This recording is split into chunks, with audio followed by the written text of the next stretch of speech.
I'm Scott. And I'm Melissa. And we are the Sunshine Travelers. Our passion is travel and sharing our experiences with those who enjoy it as much as we do, or those who want to learn more about travel, or even those that just want to live vicariously through our travel stories. No matter where you fall along that journey, get ready to hear our firsthand experiences as we visit some of the most amazing places on Earth. For anyone that has ever traveled across time zones, you know the effects of jet lag. It's one of the things that can hold you back from really enjoying your travel. If you only have a limited amount of time, jet lag is something that you want to avoid if possible. Today, Melissa's going to share some of the tips and techniques that we use when traveling internationally to minimize the effects of jet lag and get you on track quickly with the local time zone to start enjoying your vacation. So pack a bag and travel across time zones with us without the annoying effects. We've done quite a bit of international travel, and one of the biggest headaches is jet lag.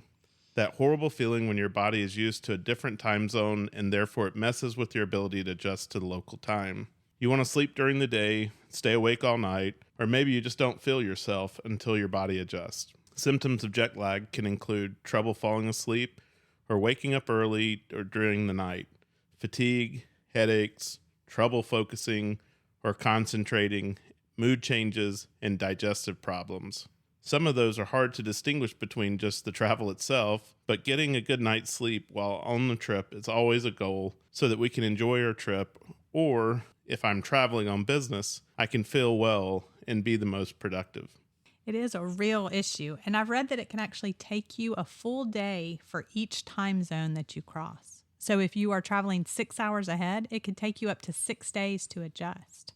If you are only on a week-long trip and then you're headed back by the time your body gets adjusted to the new time zone. But luckily for us and for you, we have found some techniques that can help you minimize the impacts of jet lag. We're always jealous of those people that can travel with no effects of jet lag.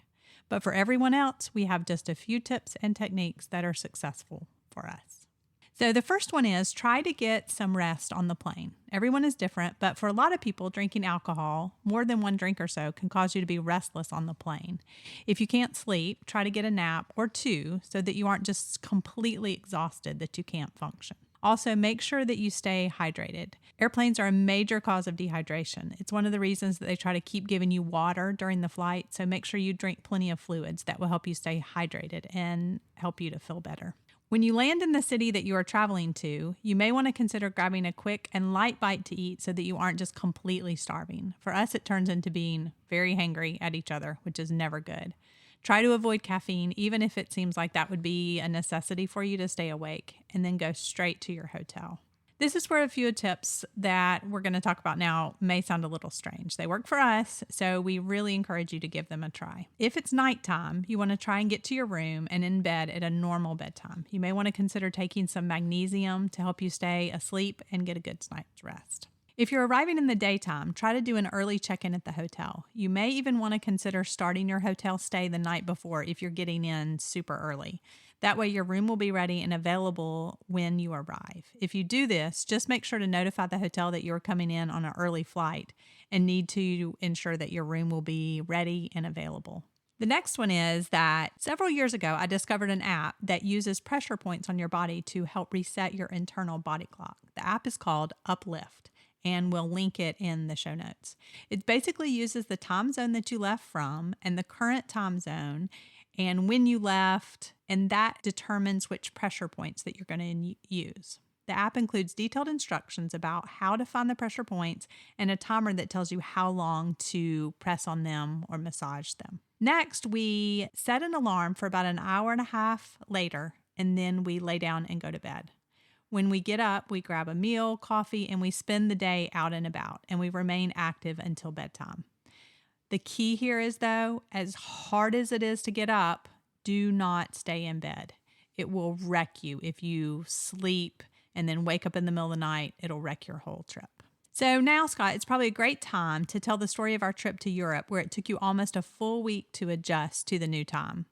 which aligns with the information I shared earlier. You wandered around the hotels and then the cruise ship until late in the night and in the middle of the night because your body clock was just so messed up. Yeah, I was really skeptical, and so I didn't try it. I think you had gone through all these tips and tricks and were in the bed and was sleeping away, but yet I was walking the halls like a zombie. And so, now after several trips where we've used these techniques together, I'm a total believer, and I constantly share them with my colleagues. I would add that getting fresh air after the short nap is very important. Try to stay away from heavy indoor activities, as I truly believe that your body needs the daylight to adjust. And as you said earlier, I'm really jealous of people that can sleep on an airplane, but sleeping on the plane doesn't necessarily defeat jet lag. It's about your body adjusting its internal clock to be aligned with your current location. It not only affects your level of tiredness, it can affect things like appetite and mood. Just this past week, I was talking to a colleague from the UK, and she tries to only take daytime flights.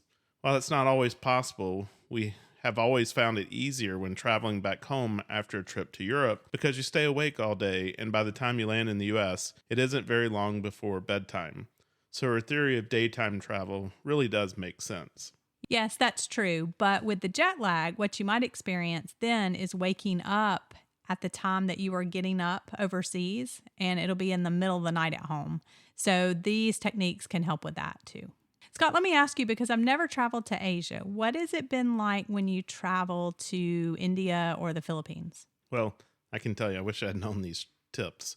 Traveling for what has sometimes taken me 27 plus hours with layovers to get there is quite exhausting. And the good part is that you normally land in the evening so you can go straight to bed. However, if you follow these tips and try to give yourself a rest day the day after you arrive, I think that would be very helpful. This would be a good time to check out the pool at the hotel, do some light sightseeing, and maybe even schedule a short nap. If you're short on time, coffee is going to be your friend in addition to the tips listed above. Is there anywhere that else that this might be helpful to use when traveling?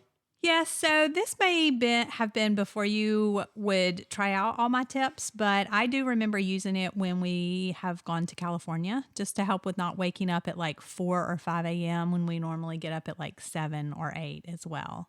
And one other thing I wanted to add, even though when you would go to India or the Philippines, we had kids at home and I wouldn't travel with you, but you would travel during the weekend so that you could follow the tip about having a day to just adjust and stuff like that before you had to go to the office on Monday. Yeah, I've never understood people that would make those, 24 plus hour trips and then try to go straight to a meeting.